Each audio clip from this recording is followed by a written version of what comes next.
Aí, vamos lá. Então, ainda com 3 questões da NSA e 3 questões da Lei 8666, vamos para a primeira questão, que é da NSA.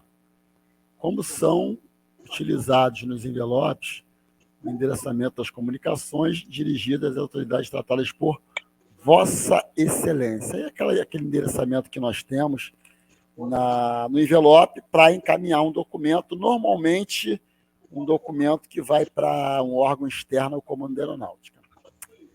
E aí, como é que ficou aí a tua alternativa? B, coloquei B. Então, a Sua Excelência, o Senhor perfeito, é isso mesmo. Ao Excelentíssimo, não Excelentíssimo, só é aquele vocativo ou invocação usado para os chefes de poderes, exceto o chefe do Poder Executivo, que, como caiu o Renato, boa noite, amigo. Como caiu o tratamento, não utilizamos.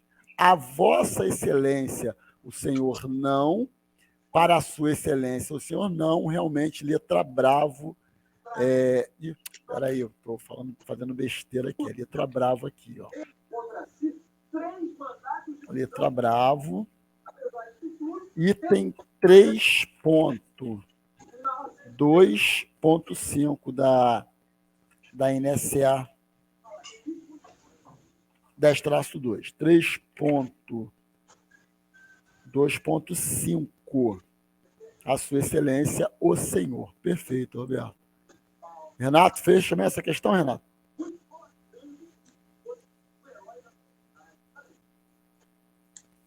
E aí, letra bravo mesmo?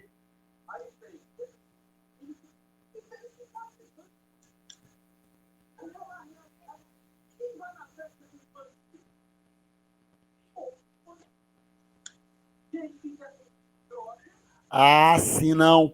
Esse ao Excelentíssimo seria, na verdade, aquele vocativo ou invocação que nós utilizamos num ofício externo ao Comando da Aeronáutica para chamar a atenção da autoridade destinatária do documento. E aí, quando a gente usa lá esse vocativo, a gente vai botar isso para, na verdade, sem o ao, né? Mas Excelentíssimo Senhor, presidente do Congresso Nacional, Excelentíssimo Senhor, presidente do STF, tá ok? Então, a letra bravo é a correta. E se fosse Vossa Senhoria, tratamento, seria a Sua Senhoria, o Senhor, tá ok? Lembrando que para documentos que tramitam no âmbito do Executivo Federal, não é esse tratamento, ok? Mesmo que nós encaminhemos um documento para o presidente da República, seria aqui, no envelope, seria a sua, ao senhor, ok? Ao senhor presidente da República. Por quê? Caiu, atualmente não é utilizado o tratamento Vossa Excelência e tampouco Vossa Senhoria no âmbito do Executivo Federal. Tá bom? Mas a letra bravo, Renato. Como eu falei, é o item 3.2.5. Eu também errei no meu gabarito aqui, mas foi nega de dedo aqui. Eu errei porque eu assinalei errado, mas aqui no meu gabarito oficial está corretíssimo, letra brava. Beleza, vamos lá. Aqui, ó, quanto à abreviatura, siglas e abreviaturas no Exército Brasileiro, prevista na NSA 10-2, assinale a alternativa incorreta. Nós vimos lá que nós temos a abreviatura dos postos e graduações. Tá ok? Roberta marcou letra alfa como a incorreta. E é a incorreta que ele quer, não é? A que não está de acordo. Letra alfa também, o Renato. Então, vamos lá. Subtem. Então, para vocês, esse subtem aí está incorreto e realmente é isso. Eu acabei não colocando aqui para vocês, mas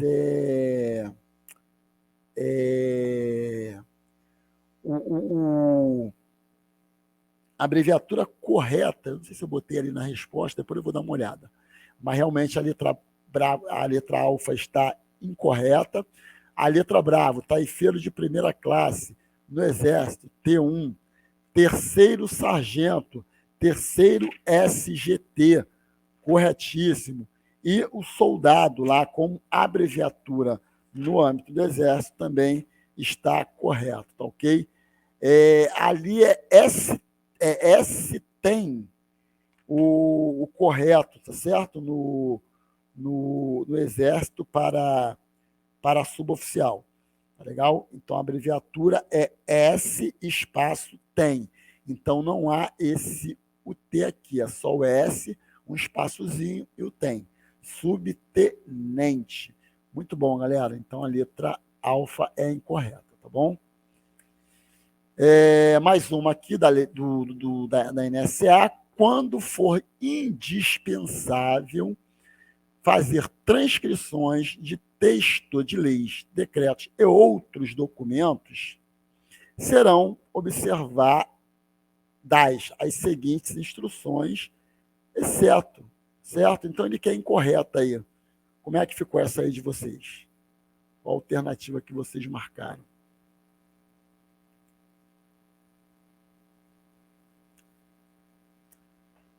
Ele quer incorreta, né? É incorreto.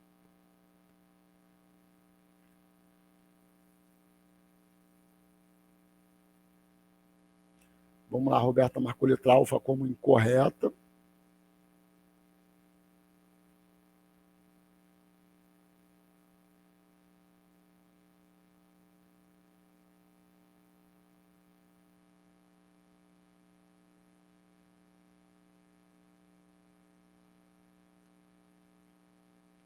Iniciar a transcrição deixando um espaço de 6 pontos, que corresponde aí a 0,21 centímetros. Na verdade, não, né? De 12 pontos, tá certo? Ali o espaço vertical, de 12 pontos, que corresponde a 0,42 centímetros, tá certo? Então, realmente, a letra alfa está incorreta.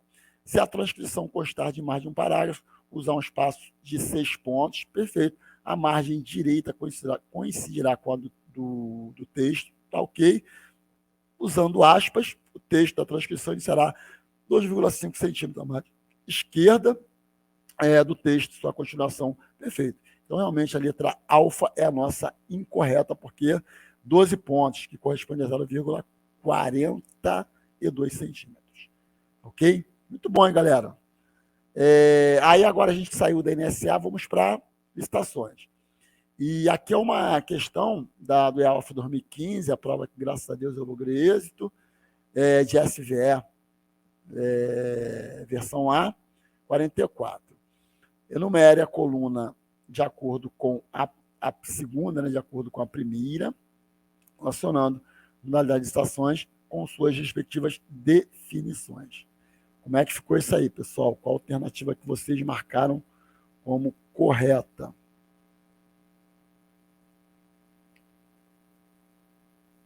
Bem tranquila. Vê a prova aí, ó. Dá os tipos as modalidades e ali as conceituações. Questão de prova. Corta e cola da Lei 8666, pessoal. Muito tranquilo.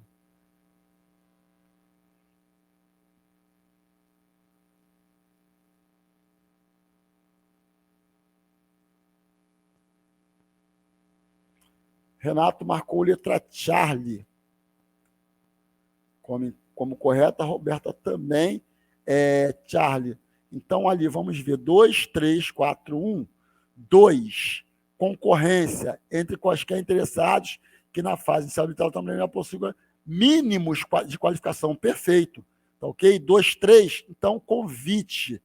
Entre interessados no pertinente, objetos não escolhidos e convidados, em mínimo de 3 pela unidade, a qual ficaremos em local apropriado, cópia do instrumento convocatório, que é a carta convite, e os estenderá aos demais cadastrados na correspondente especialidade que manifestarem seu interesse com antecedência de até 24 horas, da data prevista para a apresentação das propostas. Então, quando a administração convida, ela pode convidar quem esteja cadastrado e quem não esteja cadastrado. Beleza. Agora, se ela não convida um não cadastrado, esse não cadastrado que não foi convidado não poderá participar, porque ele não foi convidado. Tá ok? Agora, se um cadastrado não convidado quiser participar, ele poderá, porque ele está cadastrado, não foi convidado. Porém, tem que manifestar o interesse com antecedência de 24 horas da data prevista para a abertura dos envelopes. Então, 2, concorrência, 3, convite, entre interessados devidamente cadastrados. Então, 4 que vocês colocaram ali seria a tomada de preços. Devidamente cadastrados que atenderem a todas as condições para o cadastramento até o terceiro dia anterior à data. Perfeito, tá ok? Observada a necessária qualificação. Tá legal? Então, todo mundo tem que estar cadastrado, tá ok? Esse cadastrado que quiser participar, ele tem que manifestar o interesse dele até o terceiro dia anterior da data prevista para receber as propostas. Então, tomada de preço está certo ali 4. E o 1 seria o concurso, muito tranquilo. Quem matasse ali o concurso ficaria ali entre a letra B e a letra C, porque marcaria o concurso é a mais tranquila de todas, entre quaisquer interessados para a escolha de trabalho técnico, científico, artístico, escolha de trabalho. A administração não está querendo realizar nenhum tipo de obra, nem serviço. Boa noite, Jéssica. Nem obra ou serviço. Ela quer apenas escolher um trabalho técnico, científico, artístico. Perfeito. Tá ok? Mediante instituição de prêmio ou de remuneração. Tá legal? Boa noite. Conforme critérios constantes do edital. Então, ali, não sei, mas eu sei que a última é concurso. Então, eu já elimino a letra alfa e a letra delta. E aí a gente vai por eliminação. Aí, subindo ali na última, 4, tá igual. Opa, então não elimino ninguém. Aí, de baixo para cima, na terceira ali, o número 3, na letra C, número 2, na letra Bravo. Aí vamos lá. Entre 3 e 2 ali. 2 seria a concorrência e 3 convite. Mataria tranquilamente.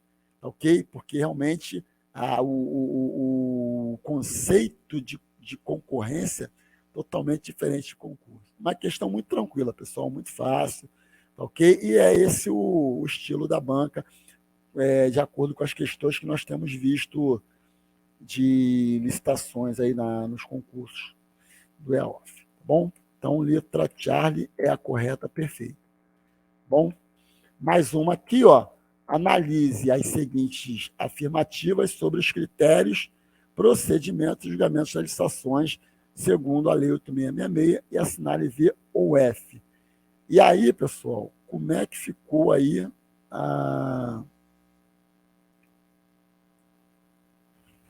Tive que dar um salto aqui, prefiro fazer isso.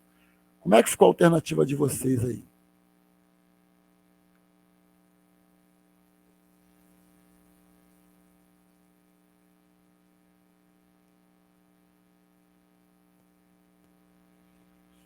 Jéssica marcou letra alfa.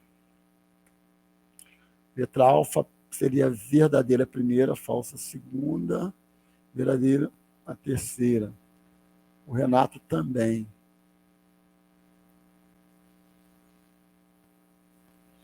Roberta também. Então, todo mundo letra alfa. O primeiro realmente é verdadeiro. Tá ok? Sempre que o valor estimado para uma licitação ou para um conjunto de licitações simultâneas ou sucessivas. Vocês lembram lá da simultânea e sucessiva? E aí? Quem arrisca aí? Simultânea e sucessiva. O Renato não sei se ele assistiu a aula, mas Jéssica e Roberta sim. Inclusive eu repeti essa aula. A Roberta assistiu 2 vezes a aula. Uma não foi gravada, a Jéssica uma vez só. Uma que não foi gravada e a outra gravada. Tu assistiu a gravada, né? Tá, beleza. Vamos lá. E aí? Então, Roberto e Jéssica. Simultânea e sucessiva.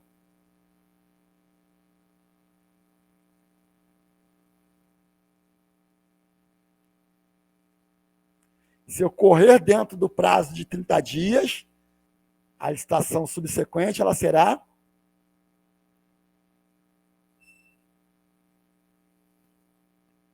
não. Isso. Sucessiva entre ali até 120 dias após o término do prazo do contrato da licitação anterior, sucessiva. 30 dias simultânea. Perfeito. É isso aí. É só para lembrar, pessoal, ok? Porque nós já vimos isso, então temos que estar sempre lembrando. Licitações simultâneas, se for inferior a 100 vezes o limite na linha C, inciso 1 do artigo 23 da lei, o processo licitatório deverá ser obrigatoriamente audiência pública. Beleza, audiência pública. Alguns detalhes sobre audiência pública. Tem que ser realizada no prazo de até 15 dias úteis antes da data prevista, tá ok? Para a divulgação do edital, e a data prevista para a realização da audiência pública, ok? Informar que vai ser realizada a audiência pública tem que ser num prazo de até 10 dias úteis antes da data prevista para a realização da audiência. Tá legal? E ali vocês marcaram como falsa a segunda. Qual é o problema ali? Por que a segunda é falsa?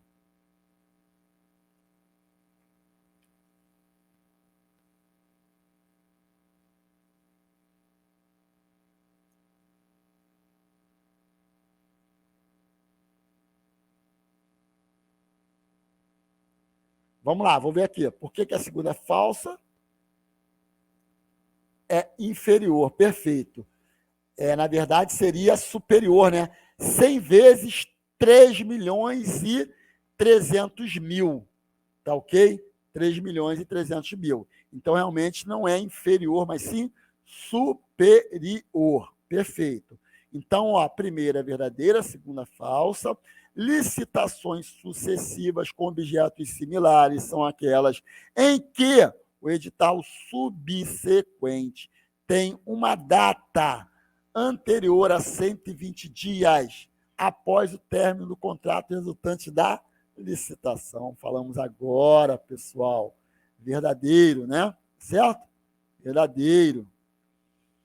O edital deve conter no preâmbulo o número de ordem em série semestral, o nome da repartição interessada e de seu setor, modalidade, o regime de execução e o tipo de licitação. A menção de que deve ser regida pela Lei 8666, o local, dia e hora para recebimento da documentação e proposta, bem como o início para a abertura dos envelopes. Esse item vocês marcaram como falso, tá ok? Qual é o problema aí na verdade, por que essa questão ela está errada, pessoal?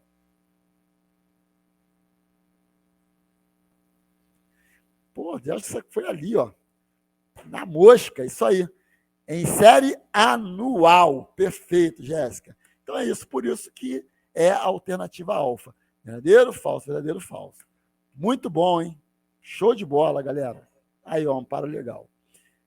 E para fechar, pessoal, e aqui, ó, já marquei até para vocês aqui. Sacanagem. Sacanagem. Até marquei para vocês. Aqui ficou feio, ficou sem graça, né? Mas vamos lá. Alguém tinha marcado qual alternativa aí?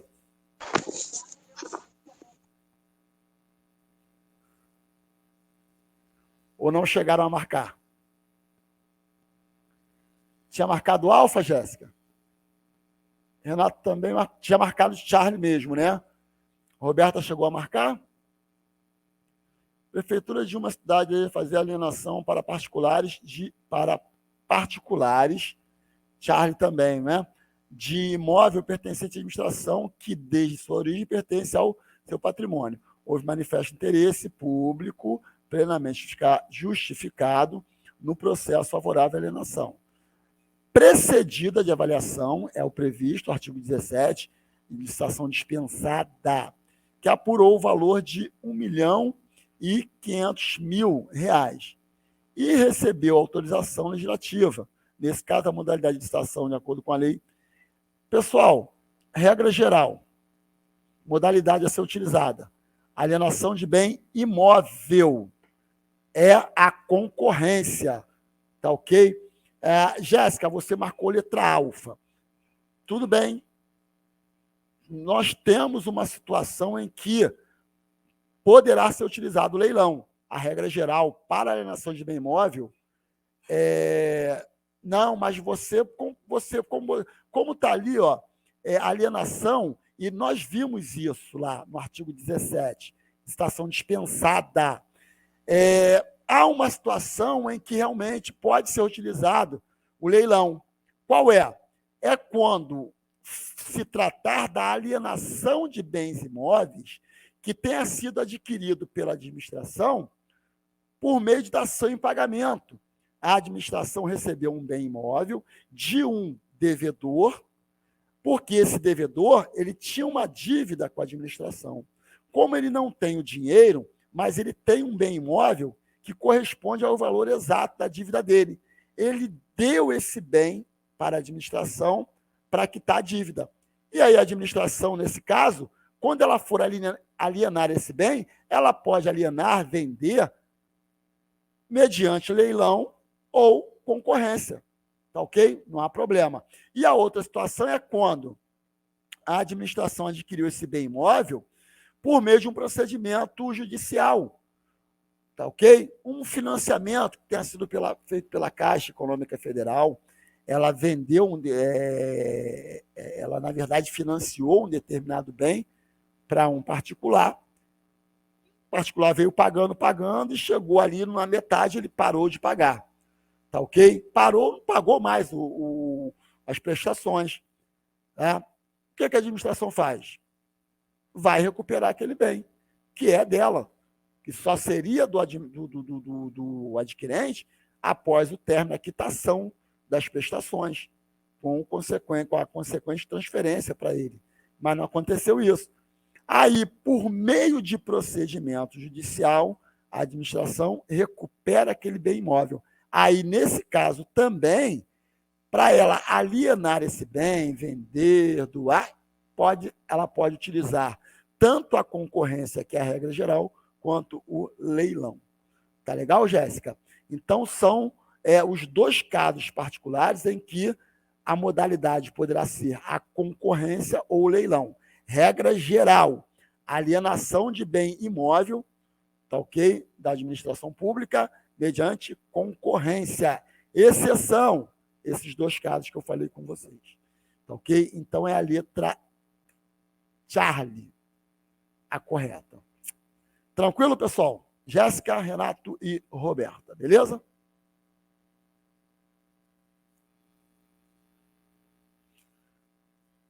Então, vamos lá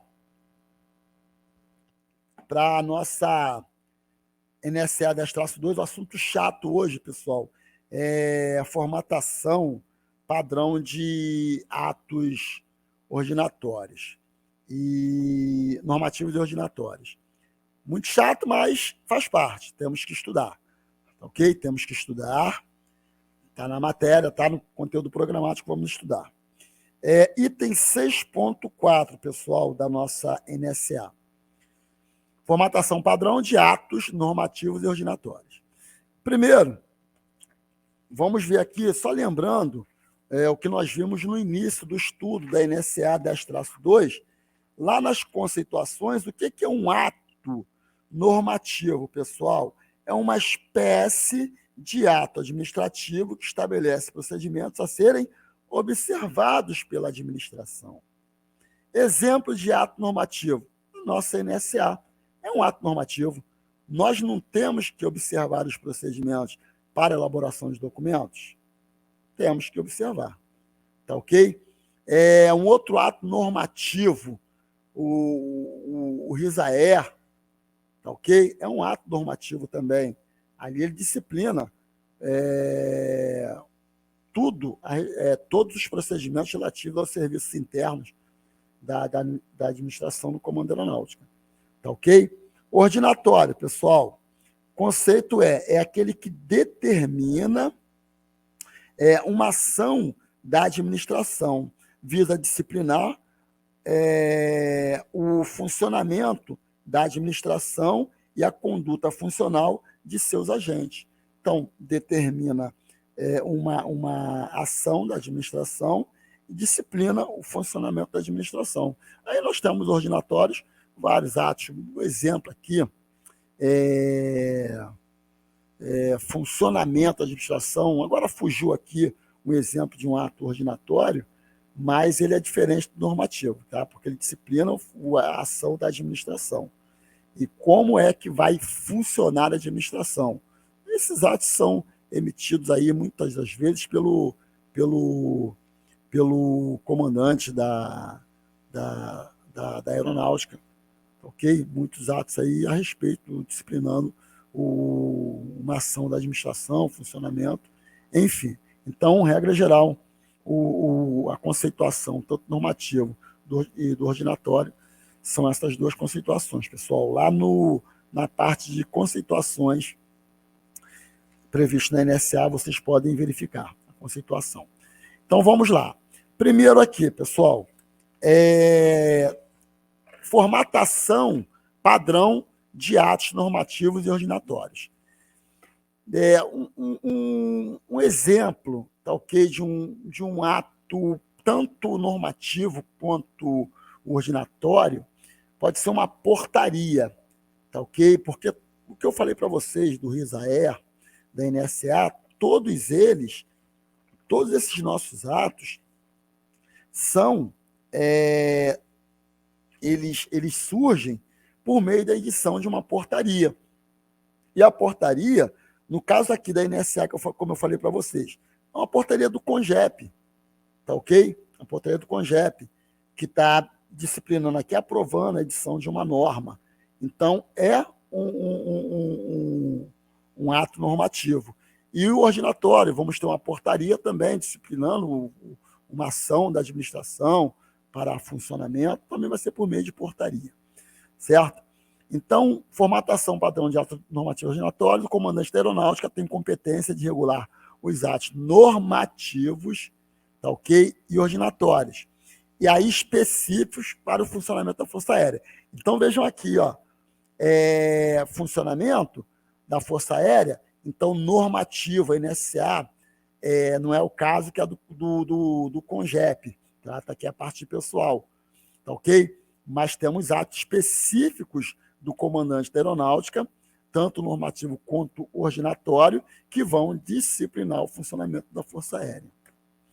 Os comandantes, secretários, os chefes, os diretores editam atos normativos e ordinatórios em virtude de sua esfera de competência regimental, que é o caso aqui da NSA, como eu falei com você, a competência aqui foi do comandante-geral do pessoal, tá legal? Da NSA. A forma e a estrutura dos atos normativos e ordinatórios segue as considerações gerais contidas no Manual da Presidência da República. Eu comentei com vocês que nós temos um manual recente, agora de 2022, que tem um reflexo, uma incidência aqui na NSA 10-2, a NSA de 2019. Tá ok? Não temos modificação ainda. Vamos ver quando sair o conteúdo programático do próximo concurso, do EOF 2023. Tá ok? Porque até agora, mesmo com a edição de uma nova redação do manual da presidência, não há qualquer movimentação em relação à alteração na NSA. E temos alterações, tá ok? Que refletiram aqui. Eu acho que eu comentei com vocês, aqui no questionário que nós corrigimos, aquela forma de abreviatura de posto e graduação. Houve uma mudança, tá ok? Mas, por enquanto, para a gente está valendo a NSA 10-2 de 2019. E aí, volto a dizer, vamos esperar a publicação do conteúdo programático para o próximo concurso. Então, está aqui, seguem as considerações gerais contidas no Manual de Redação da Presidência da República em vigor, em seu capítulo 5º, Atos Normativos, Conceitos Básicos. O ato normativo é estruturado em 3 partes. Então, o ato normativo tem 3 partes. A parte preliminar, com epígrafe, totalmente diferente, pessoal, da epígrafe que nós vimos naqueles documentos administrativos. Tá ok? Lá no documento administrativo, nós vimos que a epígrafe começa no nome da organização militar, que está abaixo de comando da aeronáutica, depois vem linha de numeração com espécie de documento, na mesma linha a data, e depois o NUP, o número de protocolo. Aqui é totalmente diferente em relação ao ato normativo e ordinatório. Então, com a epígrafe, ementa um preâmbulo, o enunciado e a indicação do âmbito de aplicação das disposições normativas. Parte normativa com as normas que regulam o objeto definido na parte preliminar. E parte final do ato com as disposições sobre medidas necessárias à implementação das normas constantes da parte normativa, com disposições transitórias, se for o caso, a cláusula de vigência, né? Cláusula de vigência esta portaria entra em vigor na data da sua publicação, é um exemplo de cláusula de vigência.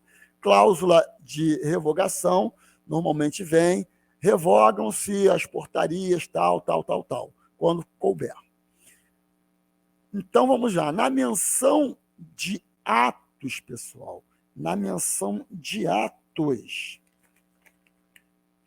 está aqui no item 6.4.1.4, procede-se da seguinte forma: na ementa, lá no documento normativo, assunto, referência anexo, aqui é diferente, preâmbulo é destinatário, dual, remetente destinatário.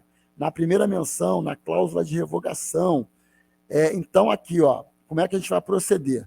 Ementa preâmbulo, na primeira menção, na cláusula de revogação. Isso referente a ato normativo, pessoal. Como é que vai ser colocado? Portaria CONGEP número 725/2SC, de 28 de abril de 2017. Essa é uma portaria do Comando Geral do Pessoal,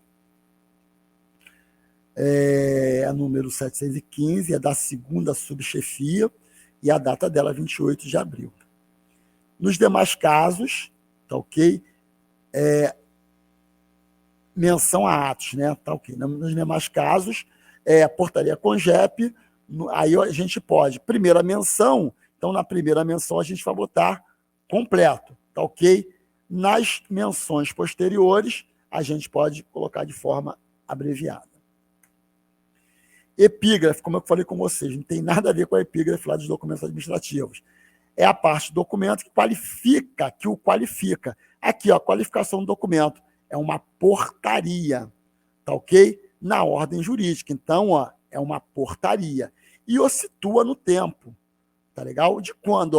Portaria de 22 de julho de 2016. Está situando essa portaria no tempo. É formada pelo título designativo da espécie normativa, portaria, pela numeração, está aqui, número, está aqui, /GC3, essa portaria aqui é do gabinete do comandante da aeronáutica, tá ok? Pela sigla do setor elaborador, então foi o terceiro setor lá do gabinete do comandante, tá? E pela data de promulgação, 22 de julho. É grafada em letras maiúsculas, sem negrito, de forma centralizada. Tá ok? Então, se vocês verificarem, todas as portarias são dessa forma. É um ato normativo. Ok? A da NSA está aí, de forma centralizada, está tudo aí. NSA está aí, portaria do CONGEP, é uma portaria número 836, o setor é o DLE, situando no tempo de 1º de maio de 2019. Ementa. Na ementa do documento administrativo, nós vimos que constam o resumo do assunto, a referência e o anexo. Diferente aqui no ato normativo. Ó. A ementa, no caso do ato normativo, é a parte do ato que sintetiza, acaba sendo um resumo do assunto, tá ok? O conteúdo do ato, a fim de permitir de modo imediato o conhecimento da matéria legislada. É alinhada à direita com avanço de parágrafo de 9 centímetros, tá ok? Então tá aqui, ó, esse ato aqui, ó, dispõe sobre a elaboração de documentos administrativos. Então eu já sei qual vai ser o texto desse ato normativo, tá ok? Já sei qual vai ser o texto desse ato normativo. O preâmbulo, pessoal, contém o cargo da autoridade em negrito e o dispositivo legal em que este se fundamenta para promulgar o ato. Então, está aqui, ó, o cargo do comandante. Então, esse aqui é o comandante da aeronáutica, tá legal? Dispositivo legal é um amparo legal. Então, ó, no uso das atribuições, que é previsto no artigo 1º da portaria número tal, é o fundamento para ele estar editando esse ato normativo.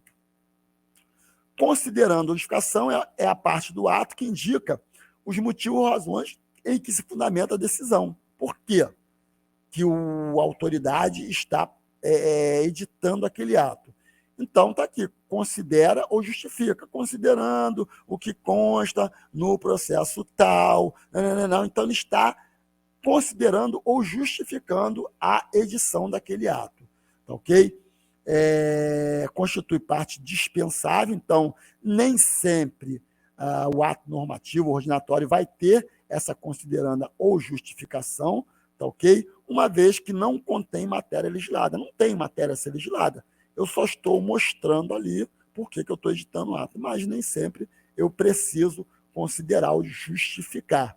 Eu tenho que ter, sim, como nós vimos aqui anteriormente, ó, o amparo legal, tá legal? A fundamentação para eu estar editando o ato.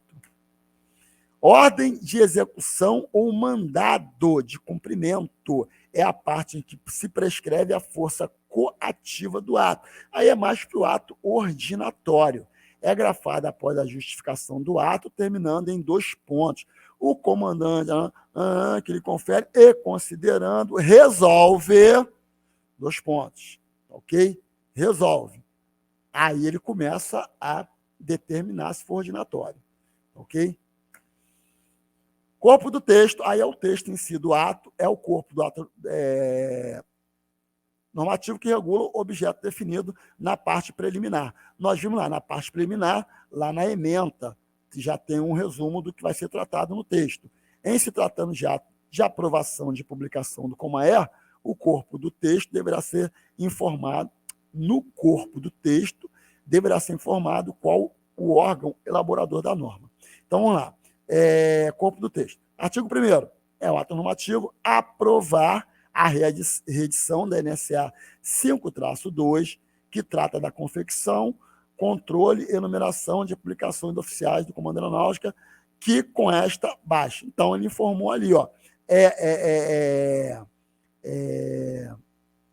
como se trata de um ato de aprovação de uma publicação, nesse caso aqui é a norma de serviço do Comando Aeronáutica 5-1, que disciplina a confecção, controle e enumeração de publicações oficiais do Comaer, tá ok? No corpo do texto está sendo informado aqui o órgão elaborador da norma. Bom, o texto deve ter 18 centímetros de largura, com margem esquerda de 2 centímetros, direita e direita, de 1, ok? Tem que ser digitado, então, a fonte aqui, Times New Roman, a letra, né?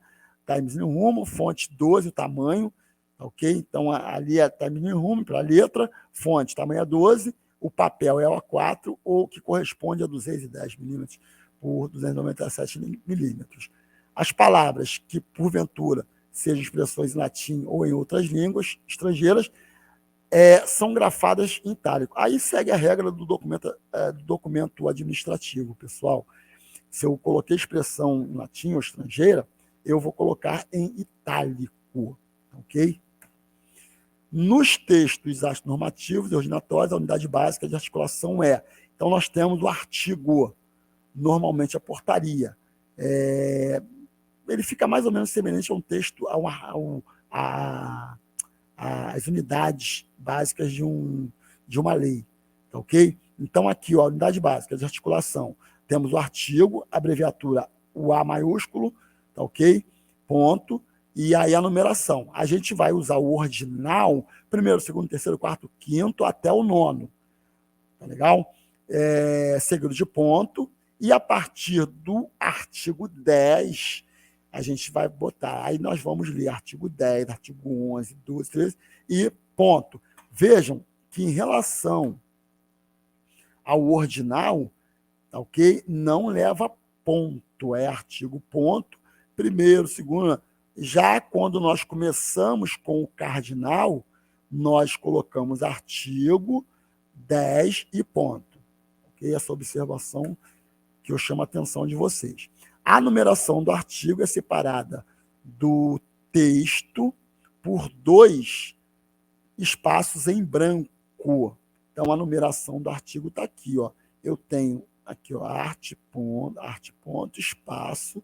Tá legal? Então, numeração do artigo, separada do texto por 2 espaços em branco. Então, tem 2 espaços em branco aqui, sem traços ou sinais. Tá legal, pessoal? E aqui, ó, aqui tá errado, né? Eu coloquei assim, ó. Deixa-me só dar uma olhada aqui, mas daqui tá errado. Ó. Forma básica, já vimos aqui. Portaria, já falei com vocês, considerando. Deixa-me só seguir aqui. Aqui, ó. Que nós vimos do 1º ao 9º, nós não temos o ponto. Porque é ordinal. 1º, 2º, 3º, 4º, 5º, e a partir do cardinal, que é 10, 11, 12, aí é o número e o ponto. O texto do artigo. Então, o texto de cada artigo inicia-se com letra maiúscula, termina com ponto. Se houver um desdobramento em incisos, aí a gente vai colocar os 2 pontos, ok? O artigo desdobra-se em parágrafos. Então, eu tenho artigo 1º, posso ter o parágrafo. Ou ainda pode se desdobrar em incisos. E o parágrafo, ele se desdobra em incisos. Os parágrafos constituem, na técnica legislativa, a imediata divisão do artigo. A primeira divisão do artigo é o parágrafo. Eu tenho ali um artigo 1º, blá, blá, blá, até o caput do artigo. Então, se eu quero dividir, eu posso colocar parágrafos. Parágrafo 1º, em relação ao artigo 1º. Parágrafo 2º, dessa forma. Ok? Então, é a imediata divisão de um artigo. Ou, numa lei de disposição secundária, de um artigo em que se explica ou modifica a disposição principal. O parágrafo único de artigo é indicado pela expressão parágrafo único, por extenso, tá ok, pessoal? Seguida de ponto e separada do texto normativo por 2 espaços em branco. Então, tá aqui, eu tenho o artigo 1º, não tenho, eu desdobrei, na verdade, o artigo 11, apenas no parágrafo único. Então, se é um parágrafo, eu coloco o parágrafo único. É dessa forma aqui, ó, tá ok? Os parágrafos de artigo são indicados por esse símbolo aqui, pessoal. Nós temos aí, ó, no nosso laptop ou no computador, esse símbolozinho aqui de parágrafo. Como é que eu digito isso aqui num texto? É aquela teclazinha onde tem o Alt, Alt GR. Então, eu tenho que pressionar o Alt GR e, normalmente, o símbolo está ali. Lá em cima, na tecla de numeração, ali no último, onde tem um sinalzinho de mais e de igual, ele está ali, do lado ali. Então, eu pressionando Alt GR, no meu laptop está assim, não sei como é que está indo de vocês.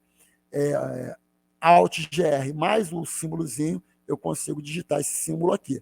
Então, se não for parágrafo único, se eu tiver parágrafo primeiro, segundo, terceiro, quarto, eu vou usar o símbolo, obrigatoriamente, pessoal.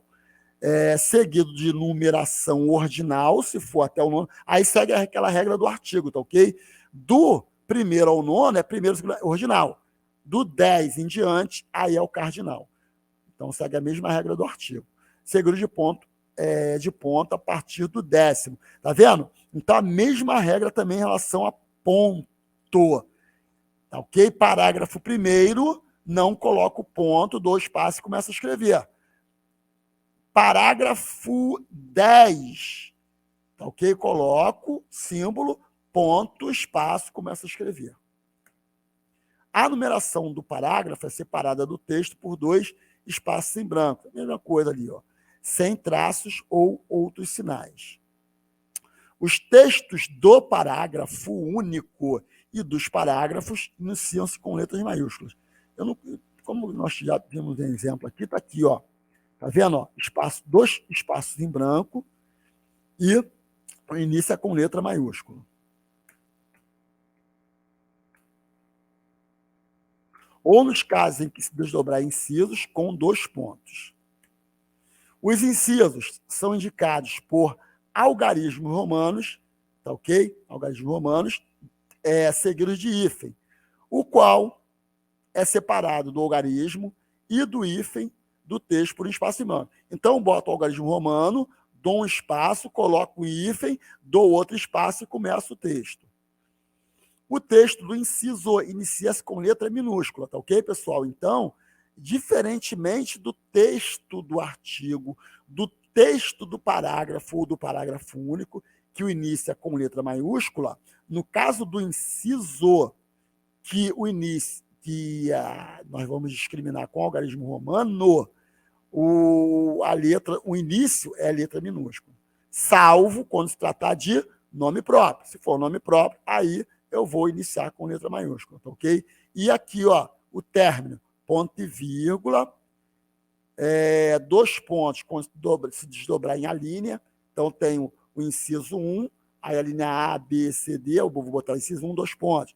A, B, C, D, ponto e vírgula. E quando for o último, tá, a ser mencionado do inciso, aí eu coloco o ponto. Então, tá aqui, pessoal.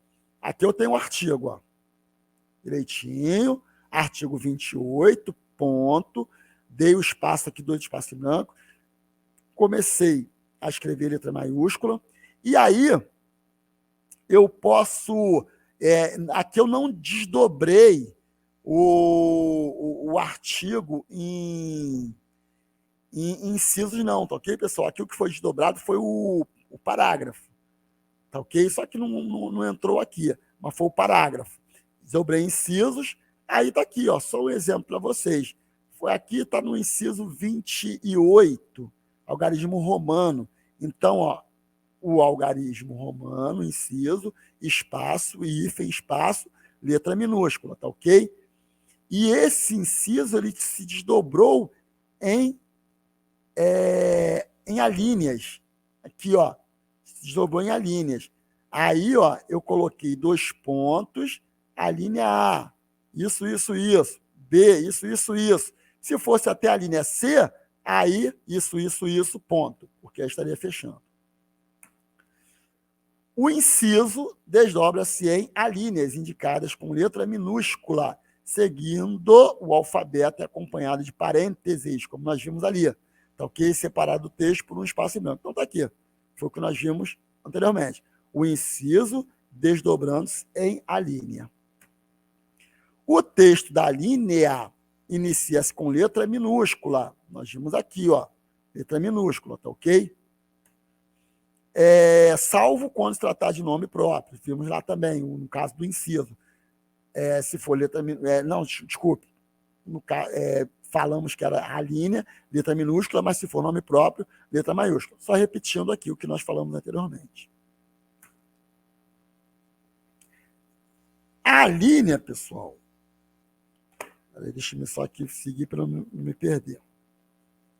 A linha desdobra-se em itens indicados por algarismos arábicos, tá ok? seguidos de pontos e separados do texto por um espaço em branco. Então, aí eu tenho o artigo 50, todos os procedimentos, tudo aquilo que é previsto, tá ok? Aí, 2 pontos. Se desdobrou em...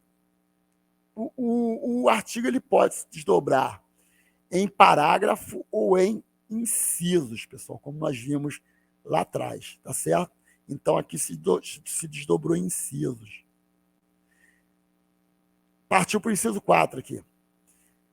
Nas condições, é o inciso se desdobrando em alínea, aqui, ó, letra minúscula, ok? E, peraí, deixa-me só voltar aqui, pessoal, só um instantinho. O inciso também, o início do texto do inciso é em letra minúscula, tá ok? Deixa eu voltar mais um pouquinho aqui.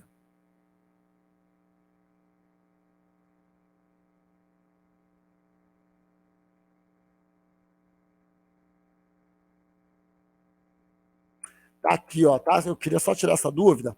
O artigo ele pode se dobrar em parágrafos ou em incisos, tá ok?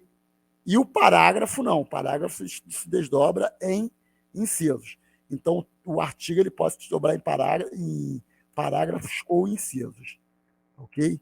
E lembrando que realmente o início do texto, do inciso, é minúsculo. Só se for nome próprio é que a gente vai começar com letra maiúscula, assim como a linha, que também é o texto início, letra minúscula, se for nome próprio, letra maiúscula.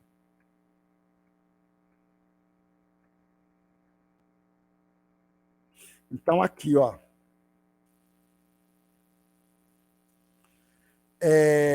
Aqui eu acho o estatuto, né? Então está aqui. Como o artigo ele pode se dobrar em incisos, aqui o correto seria colocar dessa forma aqui, pessoal. Porque ó, eu já parti para o inciso 4. Então, ó, 1, 2, 3, as reticências. Para lembrar que nós temos os outros incisos, tá ok? Terminando aqui, ó. Eu coloquei no final, mas não coloquei no início. E aqui, ó, o artigo nós vimos, pode se desdobrar em parágrafos ou em incisos. E o inciso se desdobra o parágrafo pode se desdobrar em incisos. E o inciso ele se desdobra em alíneas, tá ok? E a linha se desdobra em itens, item 1, item 2. Aqui, ó, é o que fala aqui da linha. Vamos lá, o texto do...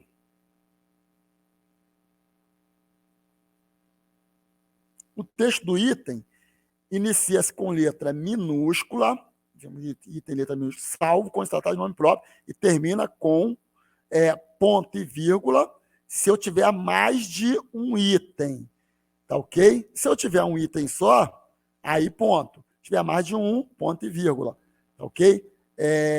Ponto, caso seja a última, aí se eu tenho mais de um, ponto e vírgula nos anteriores, e no último, apenas ponto. Apenas ponto, para finalizar. Deixa eu ver se aconteceu isso aqui. Não, aqui ele vai se desdobrar. Eu tenho item 1, 2 e vai até... São vários itens aqui. O agrupamento, pessoal, num ato normativo. No ato normativo. O agrupamento de artigos. Então, se eu tenho um grupo de artigos, eu posso constituir naquele grupo uma seção, tá ok? As subseções são constituídas pelas seções. Numa seção, posso ter as subseções, tá ok?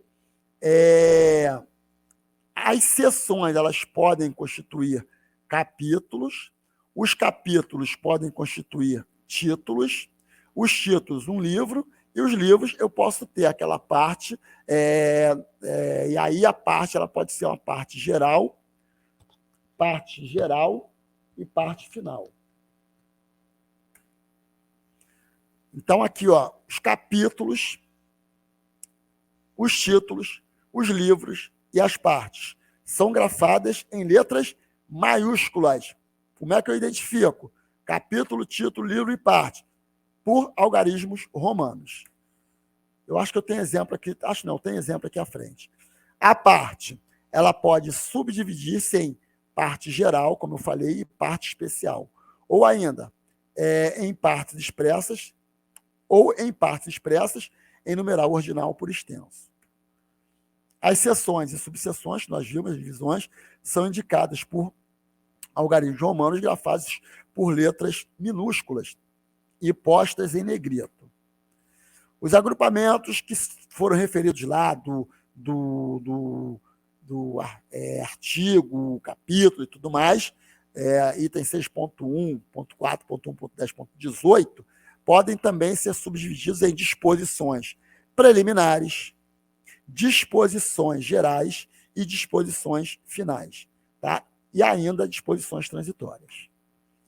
Então, está aqui, no caso da nossa NSA, como é que ela está sendo dividida? Na disposição preliminar, ok? Aí fala da finalidade. Na transitória, trata de vários assuntos. E na disposição final, os casos não previstos serão submetidos ao comandante-geral do pessoal, que é a autoridade competente para edição desse ato normativo. Vamos lá, pessoal. Aqui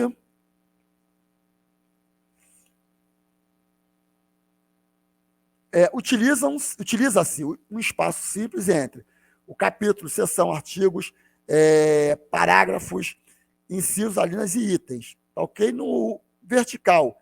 Na vertical, o espaço é simples entre eles. Está aqui, ó. Parte geral, espaço simples aqui. Aqui também está aparecendo 2, mas aqui é um espaço simples, ok, pessoal? Aqui eu não tenho espaço, o livro, eu estou conceituando o livro 1. O título também não tenho. Aí espaço simples, capítulo, finalidade, a seção aqui, ó. Ok? Dá licença e controle. Bom, aí aqui o artigo, como nós vimos, aqui, ó, faltou o ponto, tá bom? Tá vendo? Porque aqui é cardinal, ó. Faltou o ponto aqui, faltou o ponto aqui, mas isso aqui é do modo que está. Isso aqui, se eu não me engano, conceituações de siglas, princípios fundamentais e constitucionais. Isso aqui acho que é o RADA, se eu não me engano. Cláusula de vigência, pessoal, como nós vimos lá naquelas divisões do documento normativo. A vigência é indicada de forma expressa, sendo regra geral, a entrada em vigor na data da publicação do ato normativo, tá, ok? No BCA ou no Diário Oficial da União. Então, isso que significa a cláusula de vigência de determinado documento. Então, ó, como eu falei com vocês, esta portaria entra em vigor na data de sua publicação. É o mais comum. Então, isso significa que isso se diz respeito à cláusula de vigência. Revogação. Quando for necessária, conterá expressamente todas as disposições que serão revogadas a partir da edição daquele ato normativo. Tá, ok? Então, revogam-se as portarias tais e tais. Ou revoga-se a portaria tal. Assinatura do ato normativo, ó, assinatura e referenda. Para terem validade, os atos normativos e ordinatórios devem ser assinados pela autoridade competente. Tá, ok? Então, uma autoridade vai assinar o ato normativo. Tá, ok, pessoal? Vamos lá, mais o que aqui? Regras específicas, pessoal, para elaboração de atos normativos e ordinatórios. Vamos ver aqui. Regras específicas. Despacho decisório. Nós vimos lá atrás o despacho. E aqui ele está nos dando a dica, porque o despacho, realmente, nós temos o despacho de encaminhamento, que vai encaminhar um documento, um requerimento, um ofício, um modelo no modo de formato de processo, ou decisório, que é a decisão de uma autoridade. Então, o despacho decisório é um documento de caráter decisório expedido pelos comandantes, secretários-chefes, diretores, em virtude da competência regimental ou delegada com a finalidade de proferir uma decisão, pessoal. Então, o despacho decisório, ele profere uma decisão, tá ok? sobre requerimentos ou processos administrativos. Normalmente de um processo, pode ser um requerimento também, porque o requerimento ele tem número de processo, tem um NUP dele, ou de um processo, ok? Submetido à sua apreciação, ordenar a execução de serviços. Os despachos serão devidamente fundamentados. Confecção do despacho, será observado o seguinte: quando da elaboração, vai ser lançada uma folha à parte anexada ao processo. Os despachos serão publicados no BCA para divulgação no âmbito Comaer ou no Diário Oficial. Isso aqui é o despacho decisório, pessoal. Os despachos que tenham sido originados de militares ou civis na atividade, ou mesmo provenientes de pessoas sem vínculo com o Comaer, serão informados ao requerente pelas vias de comunicação apropriada. Então, nesse caso, se não tem vínculo com o Comaer,